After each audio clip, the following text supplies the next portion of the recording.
The Man Whore Podcast is sponsored by HotMovies.com. Try out some ethical, paid-for porn for free with none of those hidden fees or secret subscriptions when you sign up at HotMovies.com and use the promo code MANWHORE. Now let's get to the show. Welcome to the Man Whore Podcast.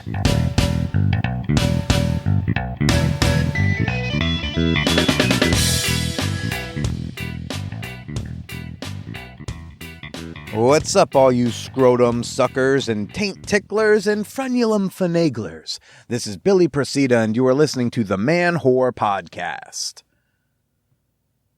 Yeah, I'm broadcasting right now from the inside of my Toyota Camry as I'm waiting for alternate side parking to end. Hi.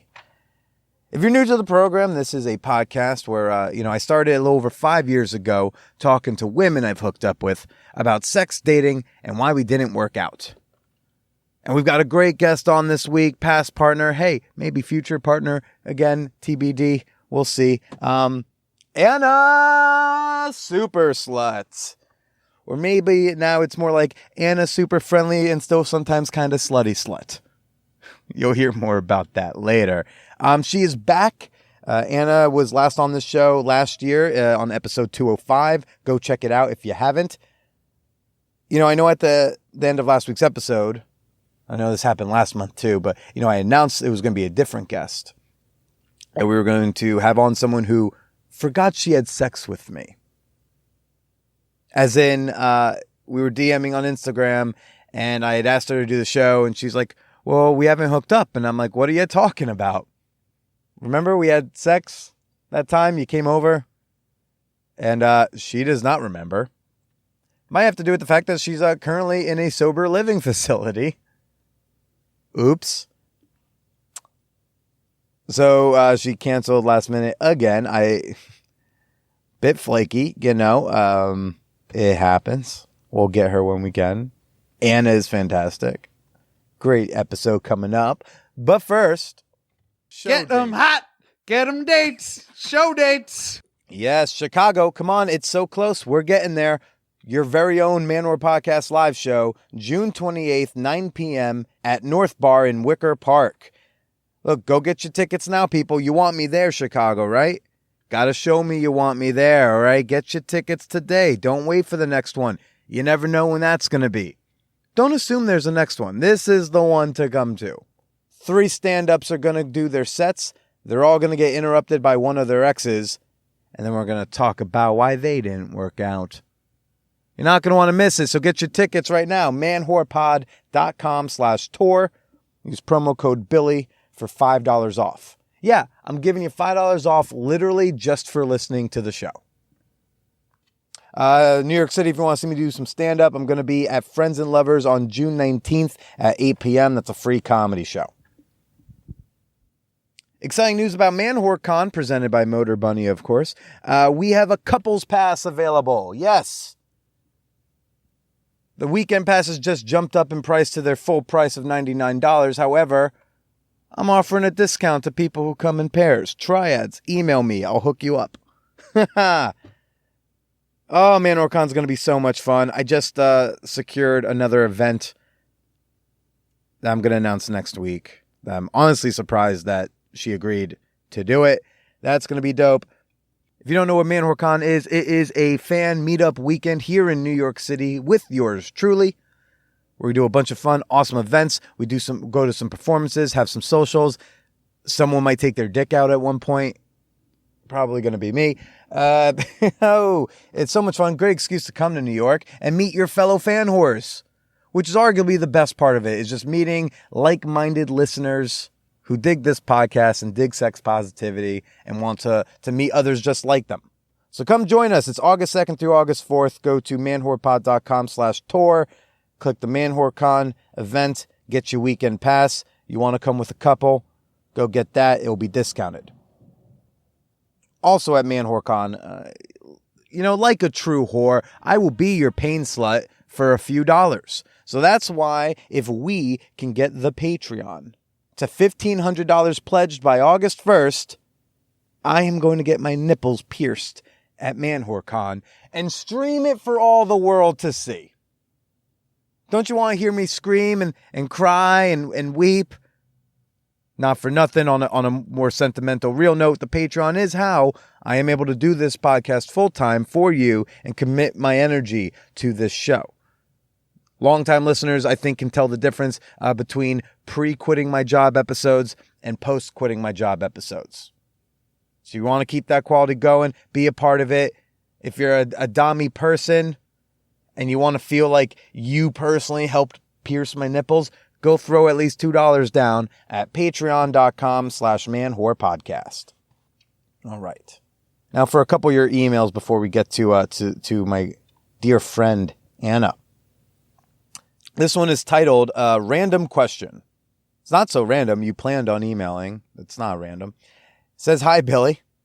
I'm a huge fan of your podcast and need some advice. My partner and I are wildly interested in a couple's erotic massage. However, I'm struggling with figuring out how to achieve this without, 1, getting arrested, or 2, being beaten, robbed, or killed. How do I find a legit service that will provide the fantasy we have, but in a safe manner? Help." This one comes from Jay. The first thing I asked was just I asked him to define what he meant by safe and legit. So when he said that, when I asked, he said, safe and legit means someone who is professional, isn't a cop, and won't rob or kill us. Also, my knowledge is limited to New York City. I've paid for sex work outside of New York just on a limited basis, and also in a very different era, because right now the landscape has completely changed for finding solid sex workers, because we live in a post-Sesta Fosta world, people.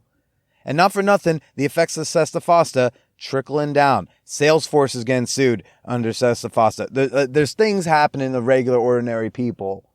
But, take this all for what it's worth. And hey, if I have any sex worker listeners who would like to email me what they think, their responses to this question, especially for people outside of New York and LA, we would love to know how to find a sex worker, a quality sex worker in, a different area. So please email me. Anyways, I want to start with his term safe, because let's just be real clear.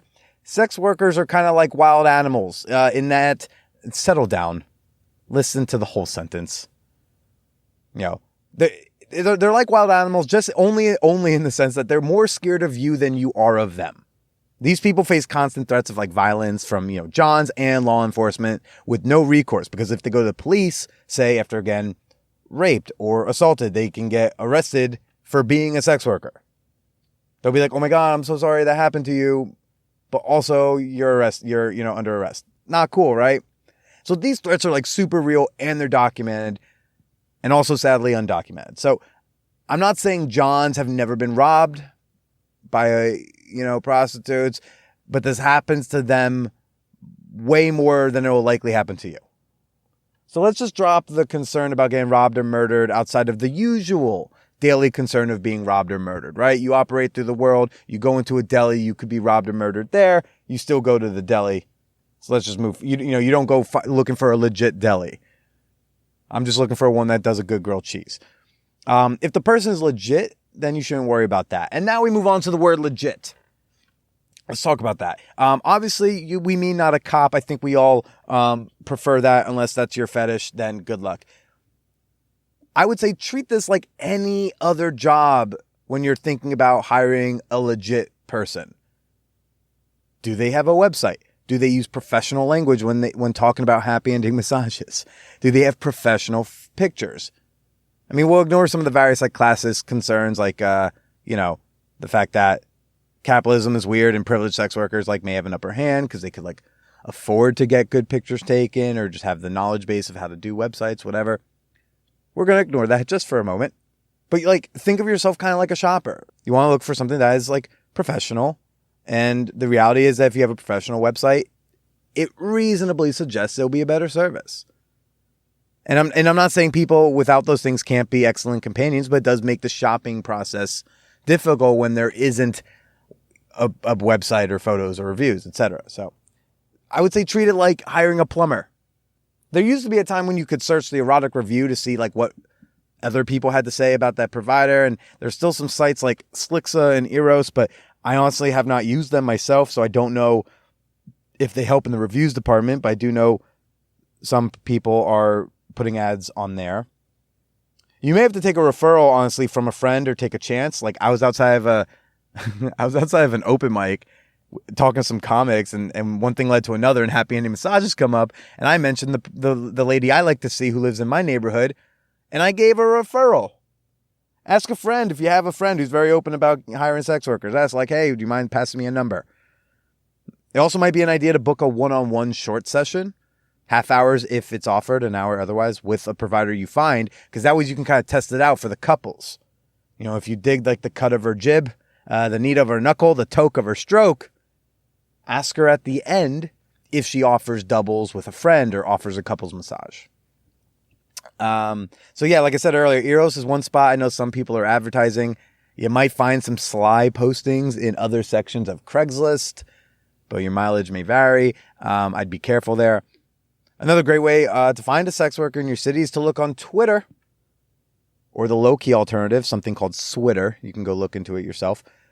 Because a lot of sex workers do tour. A lot of escorts tour around to other cities, and they tend to post their whereabouts in their bios or in their name. They'll like alter their name. Jennifer, Chicago to New York City from these dates. And a great way to find sex workers on Twitter is to check out the Switter hashtag. SWITTER, Switter for sex worker, Twitter, so to speak. You can also find bigger, more public sex workers that if you look through their followers, like that might lead you on to other accounts. Like you're just going to have to do some research and pop around if you don't have a specific person to ask, or if you're not seeing ads in your city. So, and take this all with a grain of salt, because again, things have changed and I haven't shopped much since those changes. And if any of this upsets you, call your representatives and tell them you oppose Sesta and you would like to see it repealed. Because if it's going to get struck down in the courts, it could take years. And again, sex workers, if you got anyone listening, if you have suggestions yourself, please email me, manwhorepod@gmail.com. I'd love to pass along your tips. This other email I want to read is just adorable, and I've been sitting on it because I had Uberlube as the sponsor. I didn't want to seem like I was forcing this email in when it was a lube sponsor, so I wanted to wait till afterwards, when technically they're not sponsoring this episode. The subject line is about lube, and he writes, "Hey Billy, okay, so I was just wondering what particular lubricant you would recommend for someone who is single, because the thing is that I hear it works best with couples, but what about someone who is solo though? Have a good night." Oh, honey. Okay. Oh, gosh. I think I am, and this guy sent me some other emails, and from what I gather, he might be a slightly less experienced fella in the sex department. Okay.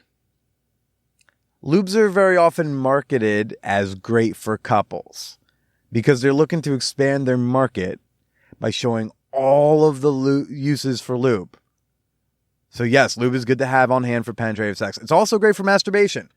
It's also great for non-sexual uses. I've learned, like wetsuits and preventing chafing when you run. But dude, you just need to pick a type of lube and brand that you dig. Like if it says on the box, great for couples, it's also great for you. I promise. It will still be, it doesn't only become slippery when a penis and a vagina or two sets of genitals rub against each other. I promise. You just got to go find what you want, dude. There's, and again, I'm not an expert. Let's all remember, just a comedian with a fuck show. But I can tell you that there are water-based lubes. So if you dig those, have at it. They're super slippery, but some of them can leave a super sticky residue. I don't really like that very much. Water-based lubes can also dry up quickly from my personal experience. They're great for I find them good for intercourse or for using with sex toys. Like I use a water-based lube when I want to, put something inside of me, for example. Personally, I really, really, really like a good silicone-based lube, like Uber Lube. That's my personal one. I've used them before, and I really like that it doesn't dry out quickly, and it does feel smooth when I stroke. But I also like having the variety available. So I have a water-based lube. I have a silicone-based lube. I think there's another type of lube that I can't quite, oil-based, that's what it is. There are oil-based lubes. But you need to find what you dig. Go try a few. Honestly, just go to a sex shop. Go to a sex toy store. Go to a good one like a Babeland, a Good Vibes, a Purple Passion, whatever you got. Go to the feminist-owned sex toy shop in your area and just say like, hey, I haven't really used a lot of lubes before. I'm looking for good ones for masturbation. And they'll even let you kind of test them. Not with your dick, but like they'll let you take like a squirt and you can feel them with your hands and you can get an idea. Try them out, dude, but don't be put off by the packaging. It's just a marketing thing, okay? It's so adorable. If you have a question, you want to send me a comment, question, boobies, whatever, send it to manwhorepod@gmail.com. And now for the fan whore appreciation moment, okay? I promise it's just a moment. This is the part of the podcast where I like to thank a few of the members of my fan whore community on Patreon. Thank you for keeping a roof over my head and condoms in my drawer, okay? All right, I want to say a thank you to Dan. Dan, I got nothing. The only thing I have to say is you're next in line for the peep show. Shoot me a kick message, dude, if you want in on our super naughty NSFW kick group. You're next up. Don't miss your spot. But thank you for the support. Shout out to Omer, fellow Brooklyn boy, man. I'm glad Brooklyn is properly represented in our fan whore community. And I want to give a big thank you to Neely, one of my least expected patrons probably of all time. We'll just say that I met her in a setting in which I never thought I would meet anyone who shared the passion for the phrase "stay slutty." And you too can become a member of our fan whore community on Patreon. We have a secret Facebook group that a lot of people really enjoy. We have weekly episode comment threads. We do Sexual Achievement Sunday shares. People like to ask each other questions and be like, how do you do poly? Where do you store your sex toys? How do you do date night when you got kids? Lots of discussion going on in there, okay? And you can join it for as low as $2 a month. And it supports me and this show. All you got to do to become a member is go to patreon.com/manwhorepodcast. Again, that's Patreon, patreon.com/manwhorepodcast.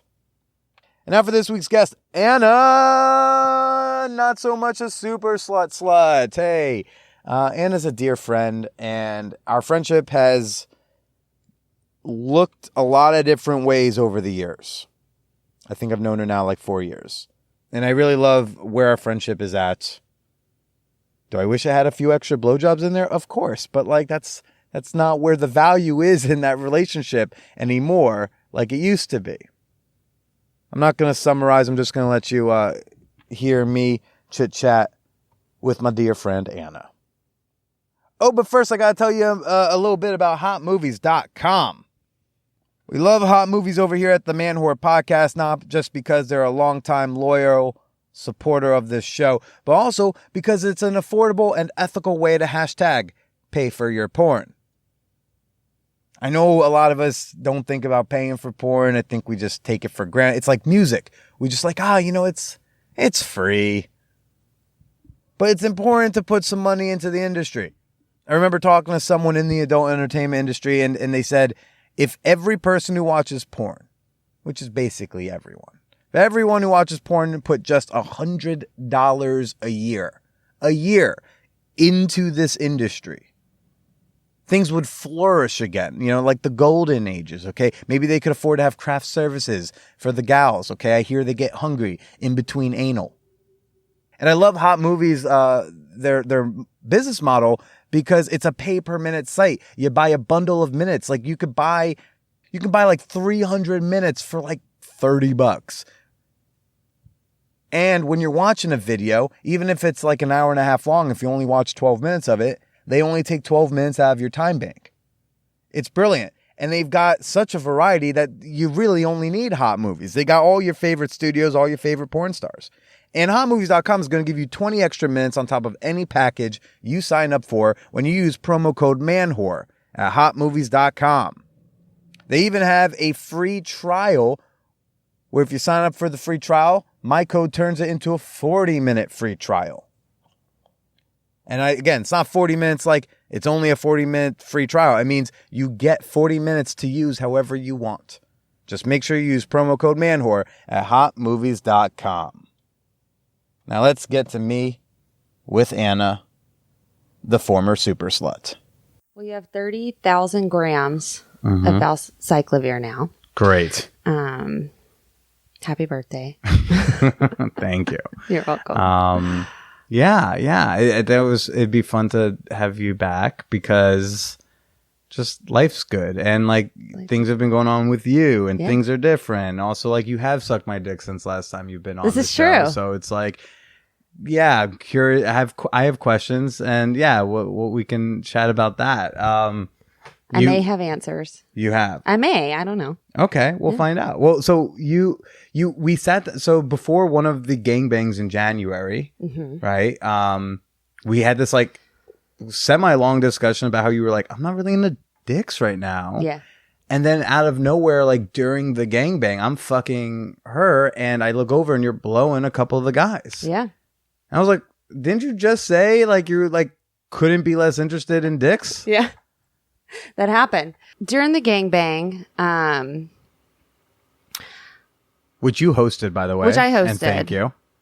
I think this was the second gangbang I came to. This was the second gangbang on my docket. I hosted 3 in like a month. Yeah. So and you came by to fuck once. Yeah. With the strap on, and then you were like, I want to do that again. Yeah. And then you hosted it here, and you did that again. Yes. Okay. Yeah.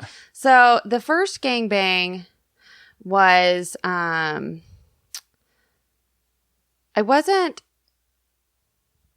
also was there. I wasn't like playing host or anything.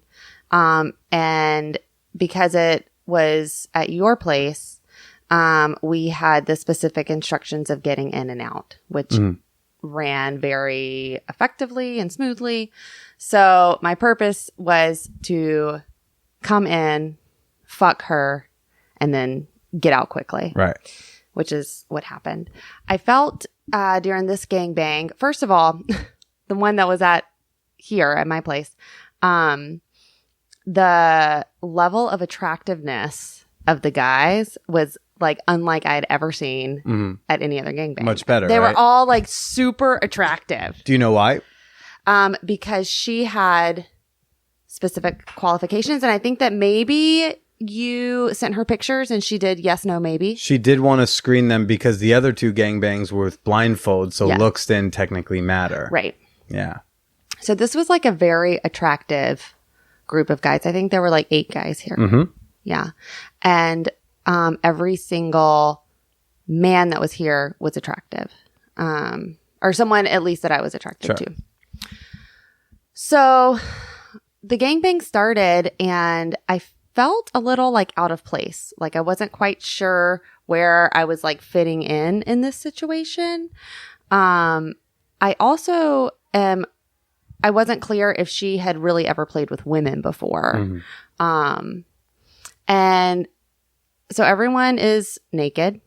I think we're all kind of circling we're around all circling her. around her. She is she has like cocks in both hands and in her mouth and, you know, whatever. We end up moving into the bedroom. Everyone is kind of like standing around in the room. And so I think I started going down on Andrew first. Start with something familiar. Yeah. Start with something familiar. It's like, I know this one. Yeah. I know this one. I've known this one for a while. And I just was like excited to kind of like be of service there. I mean, everyone, it was a very like sexually charged energy here, which I definitely felt. And it was exciting for me to be able to prepare people for the gangbang. Yeah. Yeah. So that's like, it's interesting to try to like find your place in like a sexual situation, like in group sex. So like when you start blowing Andrew, did part of that have to do with just like, I don't know what to do? Yeah. I was kind of like, I don't know what to do right now. because the woman was very occupied, and I don't have like a cock to stand around and hold. So I just took someone else's cock to stand around and hold. But so it was just more about like being of service. So what's been with this dick interest thing? Because that seems to have been going up and down since this year. Well, I would say it's been going up and down, or it before this year, it had been going down, the interest. That's something that I notice, that I think about, but I don't have just like a whole lot of answers. I found myself just being more attracted to women in general, physically, emotionally. I find women, for me to just kind of, women are just easier for me to connect with. Sure, sometimes. But you're also like, you're Anna super slut. Like you, like this is a newer occurrence, and that like, Jesus, like when we were fucking consistently, you had all the stories and all these dudes on dial and being like, yeah, just some dudes, like 2 dudes from Tinder came on over and just, we fucked that night and that's it. Like you were into fucking the dudes. And so there's some kind of shift. Like, was there anything that happened in that time frame when things were going downhill that maybe women started to seem more appealing, or maybe women start seeming more appealing because something happens with dudes that makes just the entire gender look like crap? Well, that I feel like kind of consistently happens in today's world, where we at least like are aware of the shitty things that men are doing that makes the entire gender look like crap. I do think that that's like a part of it. I don't think that that's a super significant part of it for me. I've gotten to where I do enjoy being at play parties and like in those situations. But I don't get as much enjoyment from it as I used to. Like last night, I declined invitations to 2 play parties to have a night out with friends. It's just like new. It was brand new. Okay. Last night was our first night, and like quote unquote super secret, which also just like annoys me. Wait, so you don't feel flattered? Because if I get invited to the super secret one, then I'm like, moi. Like, well, I wasn't myself. I was going to be a +1. Sure. My partner got the email. I did not. You just weren't down. And then I didn't want to go. I found like some other things that were more appealing to me. Wait, something more appealing other than an orgy? Right. What kind of lives do we live where we're like, I think I'll skip that orgy? I know. Isn't that absurd? It is absurd, but it's also like there's always another orgy. Jefferson's literally only said one thing right. And and that's it. That's what it was. There's always another orgy. And I'm finding that I don't need to go to every single one of them. And I'm also, I think, part of that too is having like consistent sexual partners in which the quality of sex keeps improving. Like that's what I'm interested in most of the time. It's just like high quality sex and not high quantity sex, because I have my tolerance for mediocre and less sex has just like really gone down. I just get bored. I don't want to be there. I will leave situations in which the sex is like not good and it's not going to improve. Yeah. Was I mediocre sex that that wasn't improving? No, you weren't. When you and I stopped fucking, that was like 3 years ago, maybe. And we just like, we stopped fucking because I was like in a very bad emotional place. And then we never resumed. And I don't really know why we didn't resume. I know that was my call. Definitely your call. I am perpetually game. You're very hot and very fun. Thank you.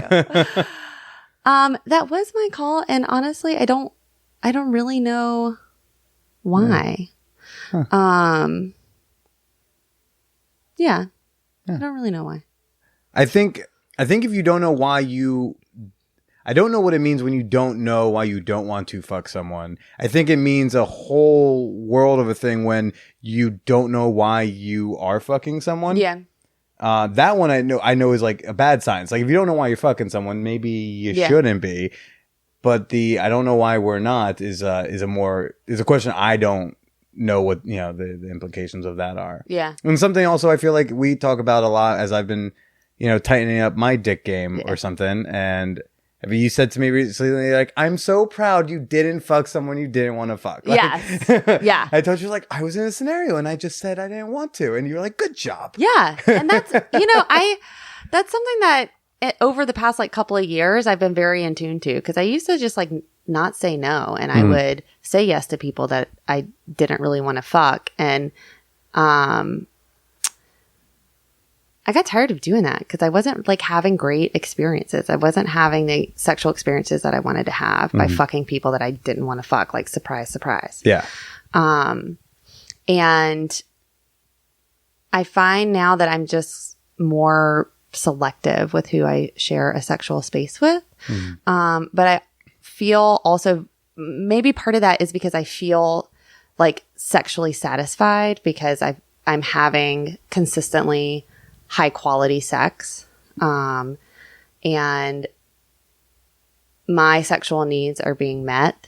And so I don't feel like I need to fuck every single person that comes my way. And what I do feel the need to do is build emotional relationships and friendships with people and continue to like build upon those. And so that was kind of like the situation last night where I had the opportunity to be with a group of my friends that I don't necessarily share sexual spaces with. And on one hand, and then on the other hand, I had the opportunity to go to a play party or go to 2 play parties. One, which was a definite no. But the second one was hashtag loyalty. And we can get into that later if you want. And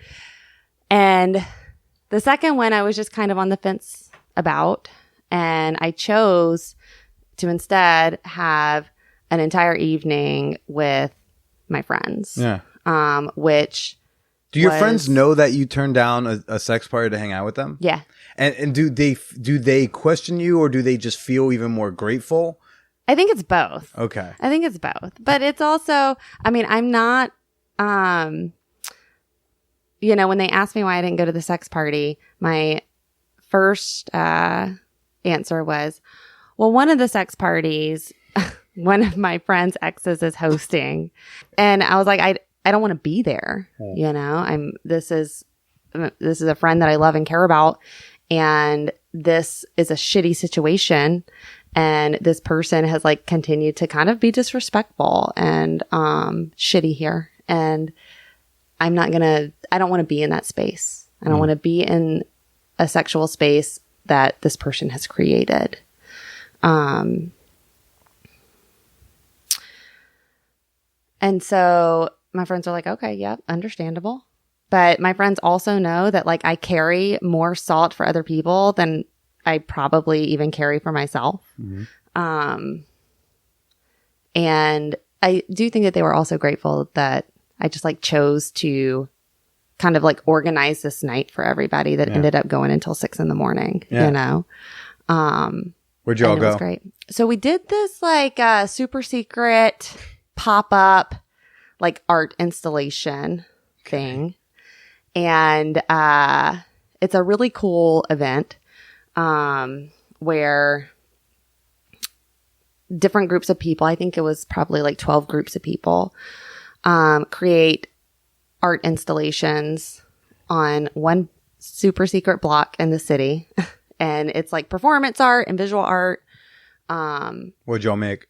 We didn't make anything. We just participated in the performance arts that were there and hung out. And it's open for 4 hours and then they shut it down. And so we did that. And then we went over to one of my friend's place in Jersey City. So it was kind of like a road trip. Okay. And we stayed in Jersey City, and we had like a big cuddle puddle, and some of us, took naps. We made grilled cheeses and tater tots, and then got in the car. I'm so excited for now that I'm not dieting is grilled cheese. Oh my God, they're so good. I haven't had grilled cheese in 6, 7, 8 weeks. Yeah. So then we got in the car and came back to Brooklyn. Okay. Yeah. It's a fun night with friends. A was normal, non-sexy night. I'm still working on making the similar mature decisions, but yeah.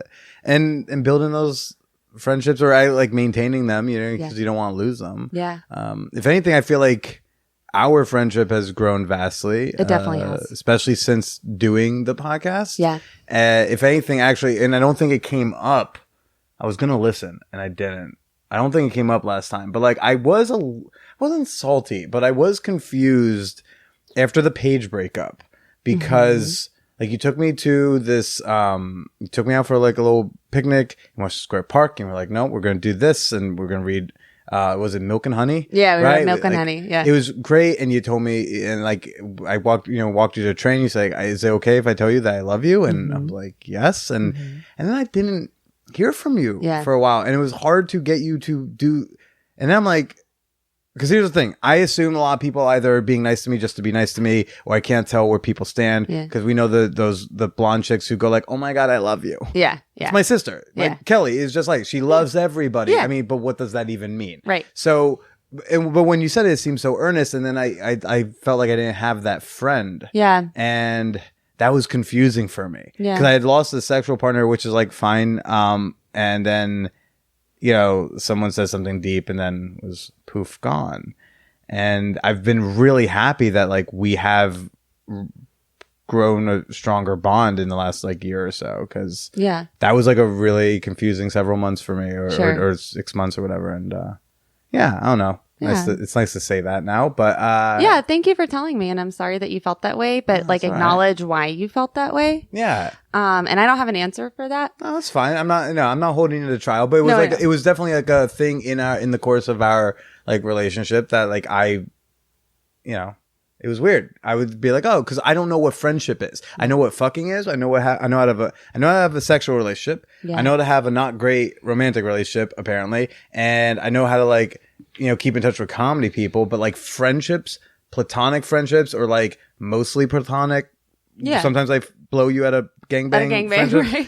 I don't know how those are, and I'm like, well, people seem to hang out with like humans. Seem to hang out with humans. I feel like I need a manual that aliens get when they visit. It's like, what do the humans do? Friends. Okay, they hang out, they talk.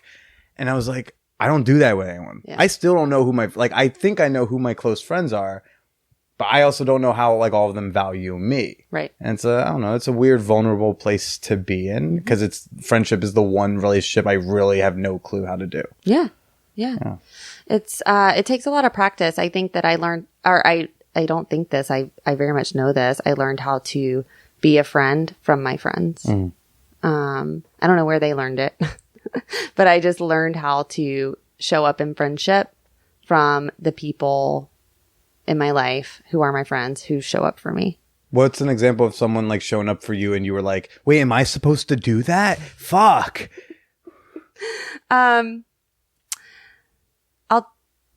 I have a couple of examples. Okay.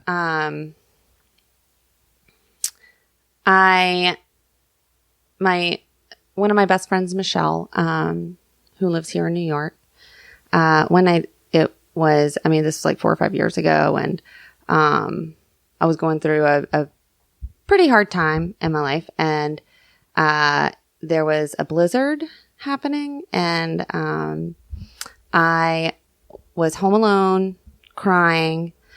I live in Brooklyn. Michelle lives in Manhattan. And Michelle got on the train, came to my apartment in the middle of a blizzard, picked up Chinese food on the way, and stayed over with me that night. Super inconvenient to do. And she did it anyway because I needed her. And I've learned how to do that for people. Is that something you didn't realize to do?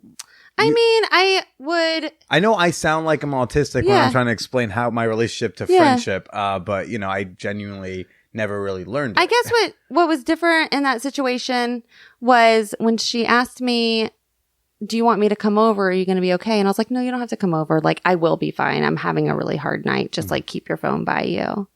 And her just saying, no, I'm just going to come over anyway. It's fine. And I do that. I wasn't doing that before that happened. When I would ask someone, do you want me to come over? And they were like, no, it's okay. And you were like, whew, I'm off the hook. Yeah, kind of, kind of. Which is shitty. From when you go like, is there anything I can do? And you're just like, please don't let it be major. Right. Because like when I say like anything, I mean anything I can do with my phone. Right. And so, since that night, I'll do that for people when I say, do you want me to come over? And I know that someone's like in distress because I've been on the phone with them or they're texting me or whatever, to ask, if they want me to come over or drop food off or take them out or whatever. And if they're like, no, it's okay, I'm going to be fine, to just show up anyway. And I don't have to give up a whole night. I mean, I need to be prepared to, and that's another thing too that I learned is to not like offer to do everything unless I'm prepared to do it. And also don't offer it because because you're going to feel good, because you don't want to show up and they only need you for 20 minutes. And in your head was like, I was prepared to spend all night with you. Right. That's what they do in the movies. Yeah, totally. Yeah. And so to not offer something that I can't give, and if someone sounds like kind of on the fence, just showing up, and then, they may only need 20 minutes or they may only need a walk around the block, but just like actually showing up to see someone in real life other than sending a, hey, thinking about you, hope you feel better text, is really meaningful, when it's been really meaningful for me when I've been in tough spots. Yeah. I've gotten a lot more comfortable just asking for what I need. Yeah. It's also weird because I don't feel like the friend people call for stuff often. And sometimes that makes me, it's not like an ego thing where like, what, you don't need me? It's just more like, oh, does that mean I am not, like, do you not value me in the way I value you? Not you specifically, but there's some friends of mine who are like that, where like I reach out and lean on them and they never really do that the same. And I sometimes it makes me question like what the friendship means to them. I think that was always a big fear of mine, was being friends with someone and thinking that they're more into the friendship than they are. Right. Because as a kid, like the big thing, one of the biggest insults bullies would do is they'd be like, you don't have any friends. And I'd list a couple names and they'd be like, no, they're just being nice to you. They're just, or their parents told them they have to hang out with you, or, but they don't actually like you. Yeah. And that would turn out to be true so often, or at minimum, like they were nice kids whose parents did tell them to hang out with me and they were just trying to be nice. And that made me like not trust any of my friendships for like a long ass time. Right. And I don't know. It's weird. It's hard. But I feel more comfortable with ours now. And there's a couple others I'm starting to feel that way about, which is nice. Yeah. Yeah, that's good. I feel good about our friendship too. I do like that, not to like get coarse, but I do like that you were like, I actually don't know why we stopped fucking. I was like, oh, cool. That means it wasn't like a specific thing. No, there wasn't a specific thing. And honestly, there will always be a reptilian part going like, so there's a chance. It's always going to be that. There wasn't a specific thing. Yeah. And I don't want you to be like insulted by this, but I don't like exactly like remember the sex, but I'm going to say that that's like a good thing because I remember like very horrible like sex situations. Like that's what I like from people that I've fucked years ago. I don't remember really the quality of any of it unless it was really bad. Okay. Like, and I have like a list of people on my phone that after their name, it says horrible fuck. And so that's just so I know, like, if I get hit up again, Yeah. like, it's there. Like, I Because have one you in my won't phone. remember and you have to I won't go, remember, "Oh, and that's I fun." want to remember. Yeah. You know, one that like hits me up consistently is this guy I fucked like 5 years ago once, and it was literally so bad that I got up in the middle of it, put on my clothes, and left. And motherfucker Ooh. still hits me up. And in my phone, he's Sam Horrible Fuck. Oh, where's Baby Jew? Baby Jew, still Baby Jew. No in my horrible phone. fuck tag? No, he wasn't great. When we started hooking up, he wasn't that great because he was very young, Yeah, he's you like know? 22, 23. And He's a and he just child. like didn't have the experience. And he did improve over the course of like, I don't know, somewhere between like 9 months to a year Sure. that we saw each other. He improved, but I also just genuinely enjoyed hanging out with him. He was a fun guy. Yeah. That is a thing that, so I'm back on, I did make a new Tinder. Oh, nice. I Congratulations. haven't been on for a little over a year. When Steve Dean posted that he'd been banned from Tinder, I took it all less personally. I was Nice. like, okay, I'll come back. Because I was like, well, he's like the guy. So, no one's mad at him and he's even off. So I made a new one and like you see all the things in the bios of like, no, hook up, swipe left. But I always get confused by that because I'm like, do you mean you don't like casual sex or do you mean you don't want one night stands? Because I also don't like one night stands, Right. but I really enjoy having consistent casual sex, say with you, with someone who I also would like hang out with or watch like the Kentucky UNC game or Yeah. something. Yeah. Like I want my ideal situation, if we're not going to be romantic partners, is we enjoy hanging out and fucking. Mm-hmm. I do like, that's part of why I don't tend to like fuck people the first time I meet them because I don't want it to be a one night stand. Right. And And when that's been like a consistent rule for you for like years. Yeah, and I mean, it's not a hard, steadfast rule. It's more of a guideline because I do trust myself to make the decision. Because part of it had to do with I don't like one night stands. Another part of it was I want to make sure, and it's part of why I don't like one night stands, is I want to make sure I'm fucking people that I know I want to fuck. Mm-hmm. So like if I met you and I fucked you the first time, hi Jay, there's a good chance I was like, yeah, I would definitely fuck this person again. Like she's super hot, and fun. And yeah, and earlier you were talking about like mediocre sex. That's kind of another reason why I'm like, I don't want to accidentally be a bad lay that they never see again. I'd rather do some foreplay because like I can, if the foreplay ain't great, it's such low stakes to stop a blowjob or for someone to tell me you can stop or for someone to like softly grab my wrist while I'm fingering her probably poorly and her be like, it's okay. Yeah. That's all lower stakes. But to like be inside someone and then be able to also see in her eyes that she's not into it. Yeah. Oh boy, that's Yeah. not fun. That's a tough one. Yeah. That's a tough one for sure. Yeah, I see where you're coming from there. And I think it's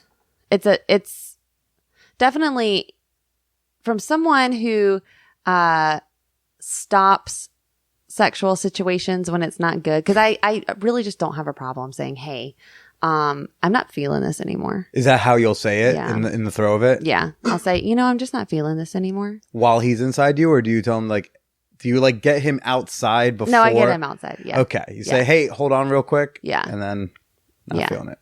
And How does However- that go?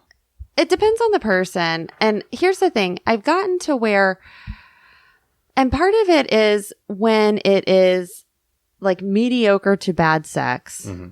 I mean, I just have a hard time pretending that I'm into something that I'm not. And if I know that I want to stop a sexual situation when I'm thinking in my mind, when is this going to be over? Mm-hmm. And that's like, I'm assuming for the other person when I stop sex, it doesn't feel good, but it also doesn't feel good for me when I am, sexually intimate with someone thinking about when is this going to be over? Yeah. As soon as you're thinking like, when's Jeopardy on? It's like, that's a good time. Exactly. So Do I have time to squeeze in one more Game of Thrones episode? That's exactly when to stop. yeah. So there are, I would say that the majority of people are very respectful and are like, okay, cool. We don't have to do this. Do you want to talk? And sometimes maybe I want to, but then sometimes I'm like, no, I just kind of want to be done with this entire situation. Sure. Do you do the same with relationships? Or does it take you longer to put the stop on it? What do you mean? Well, okay, you're in a sexual situation. You want to stop. You're kind of good at like, as soon as I realize I don't want to be doing this, you just say, I don't want to be doing this. Yeah. In a relationship, are you as quick, like heel turn, or does it take you longer to get up the, hey, I'm not. Like in a romantic relationship? Yeah, in a romantic relationship. That's what I meant. It's interesting. I've been kind of examining this and talking about this a lot recently because I have historically been like feeling that feeling of I don't like this anymore, and then quickly putting the brakes on it and leaving. I have historically done that often and really not even given the other person a chance to respond. You know, I will literally just have the breakup talk. There is no coming back from that. No negotiation. No negotiation. No, like, here are my issues. Do you think we can fix this? No, hey, just no break for a month. Just, No, you are just done. Done. Yeah. That's been my, like, kind of historical thing. I am trying to change that. Because the relationships that I were in that I did this to, they weren't bad relationships and they were with quality humans. And I see that it was unfair of me to not at least give it a chance, not at least give the person a chance to respond or to negotiate or to try to like work things out. It just wasn't fair. And there are some people that it just needs to end. Yeah. I don't This isn't to think- say like, hey, every relationship should be like given all these chances. Right. Not every relationship should. Yeah. But, you know, I've had a few past relationships that, you know, it may not have worked out in the long run. But I didn't even give it a chance and it wasn't fair. And, you know, I can honestly say with one in particular that I regret not giving that person a chance. And thankfully he and I are, really good platonic friends now. But I do live with some regret for not giving him a chance. Okay. Yeah. And right now you have one serious partner, or do you have multiple right now? No, I just have one right now. You had the triad before, and Yeah. then she's gone. Okay. But then you also have like other fun stuff going on. Yeah. So I have other play partners, but I just have one romantic partner. And how long have you two now been? We'll just call him C. Is that Yeah, fair? we'll call him C. How long have you two been together now? It's like 2 years? 2.5 years. Yeah. Very nice. Yeah. Yeah. And so it's really been in my relationship with him that I have given him when something's going on that I talk about it, and it's not a breakup talk. It's a, hey, this is a issue that's going on. Let's discuss it. Yeah. I want to hear your thoughts on it because my perspective may not be totally accurate. And it's not always as calm toned as you're doing it right now. It's not always. You've been pretty pissed sometimes. I've been pretty pissed sometimes. I reached out to you a couple weeks ago. Incensed, you know? And it's interesting because that situation, I'll explain the situation. So my partner sent me a text accidentally, that was problematic for me because it, was a, text that in the context was what I thought it used demeaning language about women. And I was absolutely enraged when I read it and texted him and said, I believe that you sent this to the wrong person. And this is extremely problematic. And then we did later discuss it. But that is something that I would have broken up with someone over immediately in the past. Yeah. And so my relationship, well, I feel that it is, joyous and supportive and loving and, all these great things most of the time. Sometimes it's just not. Sometimes it's enraging. Sometimes it's terrifying. And that's okay. And it it's doesn't okay. have to mean it's over. It doesn't have to mean it's over. Yeah. I don't know, what point now that I would consider something over. But I know that I'm now more willing to at least have the conversations to try to maintain the relationship. You seem willing to ride the roller coaster I am. instead of at the bottom of one hill, you're like, okay, get off. It's like, no, you recognize it's up and down. And, Yeah. And like that. Honestly, I was more surprised he survived the disinterest in dicks phase. Yeah. Well, that was when you talked to me about that, I was like, oh boy, what is this going to mean for them? Genuinely, I genuinely was concerned. I was like, okay, cool. And that's why I was shocked to see you, blowing the people. And then even more when I was getting one. But I was just like, what does this mean for the relationship if she's not as much into dicks? I mean, granted, y'all are poly, so he can go fuck other people. And that was a thing you seem to have leaned on a bit. Yeah. And you did share how, I'm not, sometimes we fuck and I'm not always super enthusiastic, but I love my, partner and I'm going to, give him some things now as you figure out where you're at. And that was the thing that I thought would have been the issue. Yeah, that was because that text, I was like, you're gonna not be angry tomorrow about this. Yeah, I'll be honest, I did not think it was as problematic as you thought it was. Well, so you probably didn't. I was like seeing red when I read it. Yes, you were. Oh my god, you'll be fine tomorrow. Yeah, you'll be better. I was horrified. Oh gosh. And then calm down. He engaged in a calm conversation with me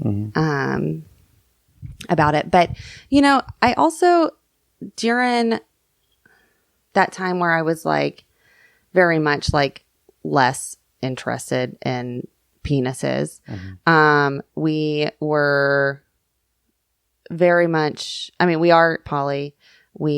He kind of right now in our relation, we're usually the same level of sluttiness, but he's more slutty than I am right now.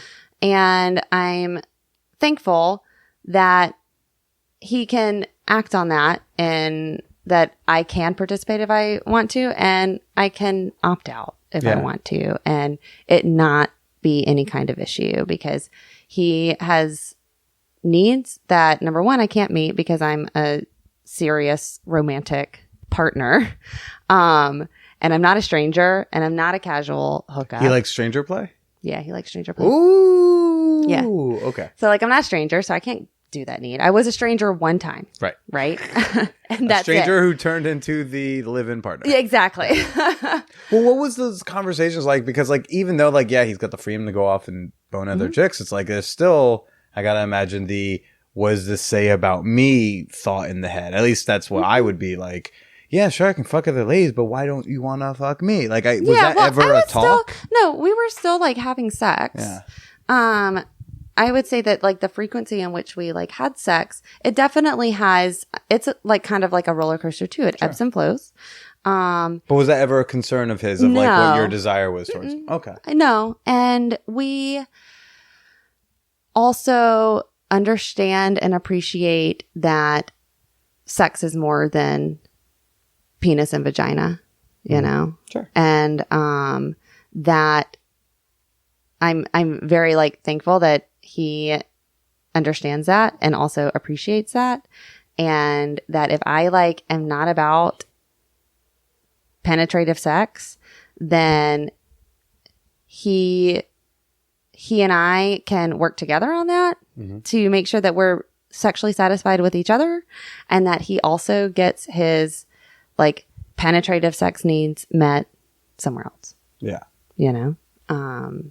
And so, yeah, that's one of like the perks of being poly is that if you're just like not feeling it, or if you're in a low libido phase, or you're in a less slutty phase, or you're in a, you know what, like you're into this, but I'm not into it right now, then that person can get that need met from someone else. Yeah. And it's great because it takes the pressure off, you know? And there's like, I mean, I feel like we didn't really even have friction during that time because we were able to like honestly discuss it and we have the freedom to get our needs met from other people. And the sex you were having together sometimes was not like strictly penis and vagina sex, right? Like Right. you were doing other things. Yeah. So it was, and this is such a the whole, you know, some people would say this sounds vaguely dead bedroom. Yeah. Like kind of like that. And it's such a common problem. And I know there's a lot of people listen to the podcast who like are in a dead bedroom or they've experienced one. And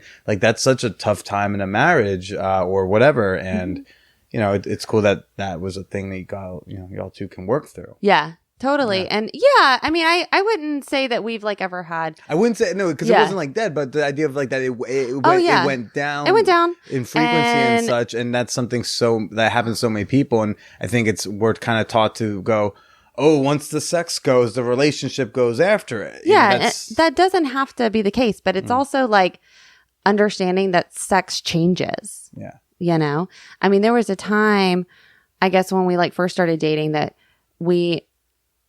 so when we first started like dating, we weren't really dating. We were just like fucking, and we had held the like Friday afternoon spot open for each other.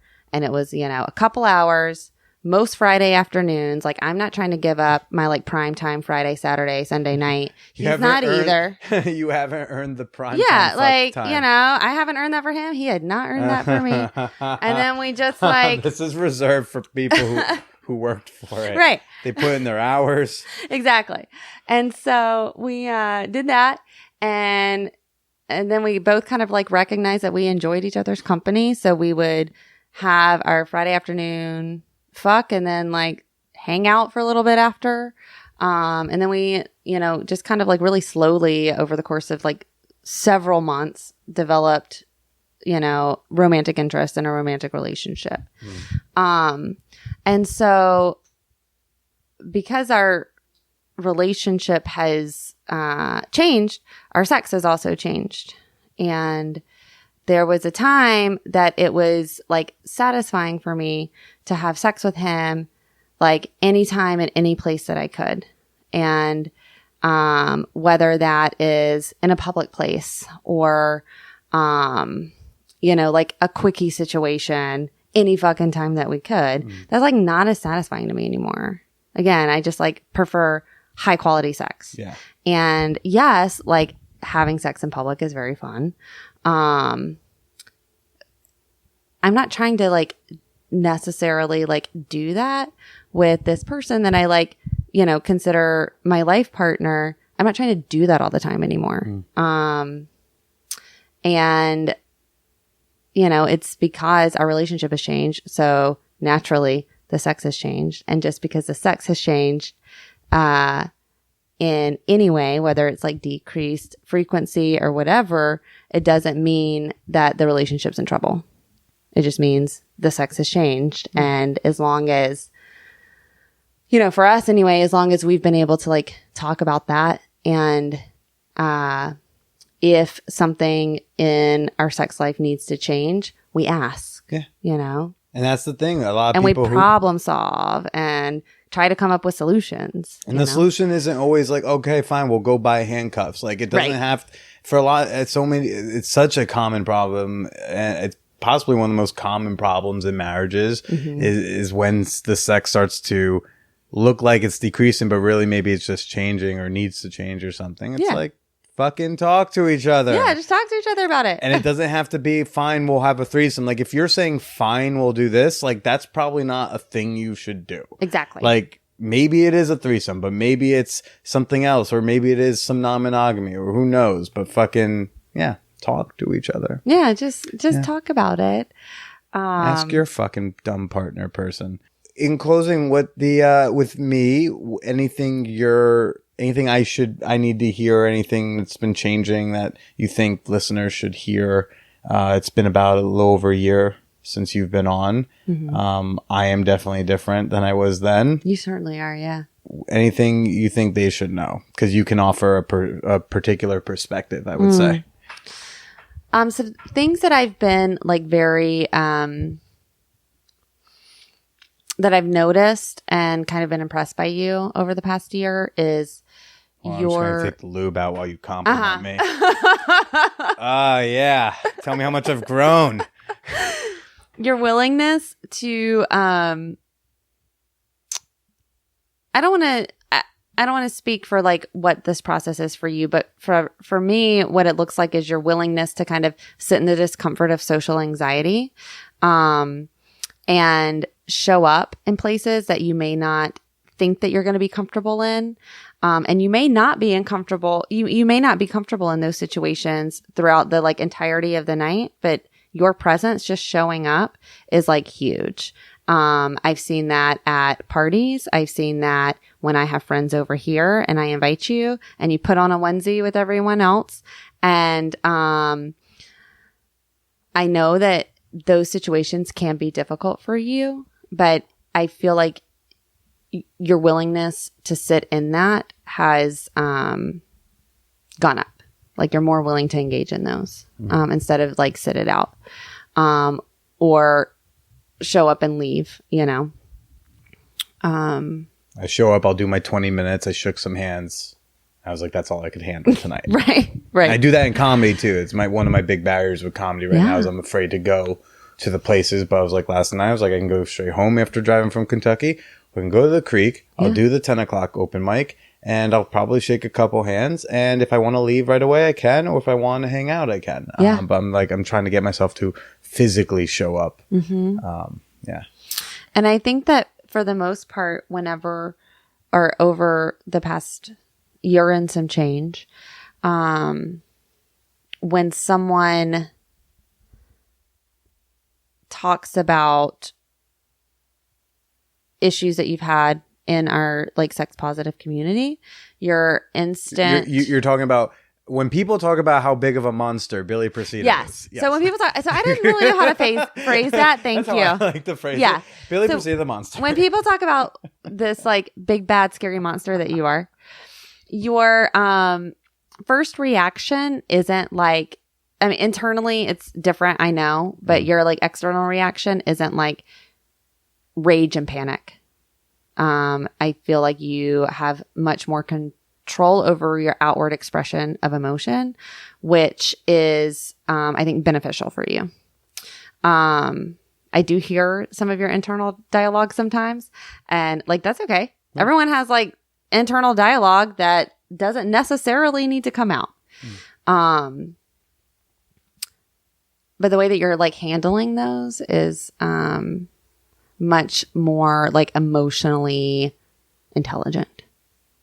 And I believe that it's serving you well. And also, you know, I know that you've had some experience in dealing with one of your exes lately, and I'm really proud of how you've handled that. You know, the podcast that you did, I We're talking about with Shay, with Shay. Okay. I listened to about half of it and then I just like couldn't listen to it anymore. I like lost interest. I didn't think that I didn't think she was showing up in an authentic way. And so I lost interest in it. Because I know that you put so much into that. And, we had conversations before, and after. And so I lost interest in it, but the way that you just showed up, really from a non-defensive place and from a place of wanting to understand. And I think that that's kind of like the root of compassion. It's just like wanting to understand. And you were able to do that on someone who really hurt you and, you know, who since has like been kind of shitty. You know, and you still show up with compassion. Which is something that I have a hard time with. I've developed from not being a dick to just being like blank, or not showing up. And you're able to like show up to this person with compassion. And I think it's great. I want to pitch this article to somewhere. How setting up a sex party with my ex helped me get over the relationship. I have the title. I don't have any words yet, but okay. I'm sure when you sit down and start writing, it's just gonna really come out. Yeah. If any editors are listening, I'd love to pitch that to you. Anna, do you have a little time for a bonus episode? Yes. Maybe we'll talk about Pussy Slave.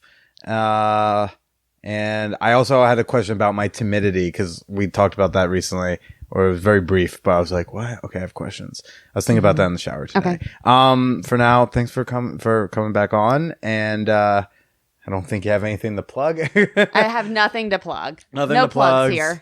But yeah, why don't you say goodbye? Patreon people, you'll hear this tomorrow. And why don't you say goodbye to everybody?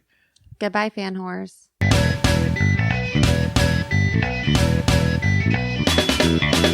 Did we enjoy that one? I hope we did. It was a delight chatting with Anna some more. I mean, we have conversations like this all the time. And honestly, the shitty podcast man in me is like, I wish we had that one on mic.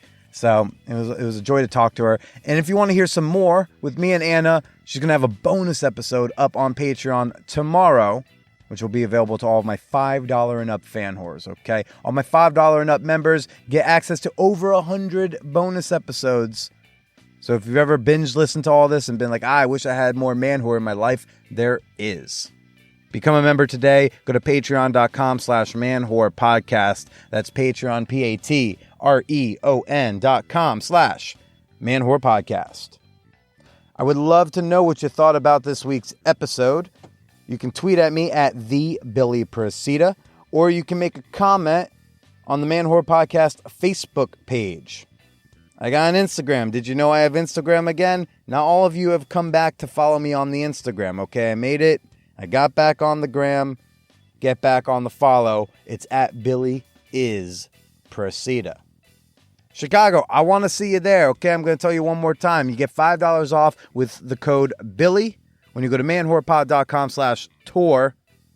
Also at that URL, you can get your weekend pass to ManwhoreCon. It's going to be a fucking wild time.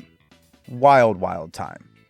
Next week, we have got, oh gosh, she's so cute, so fun, so fab, Laura Delarado, writer, sex educator, body positive activist. She's fantastico. Can't wait to share her with y'all. But until then, let's all stay Anna super slutty.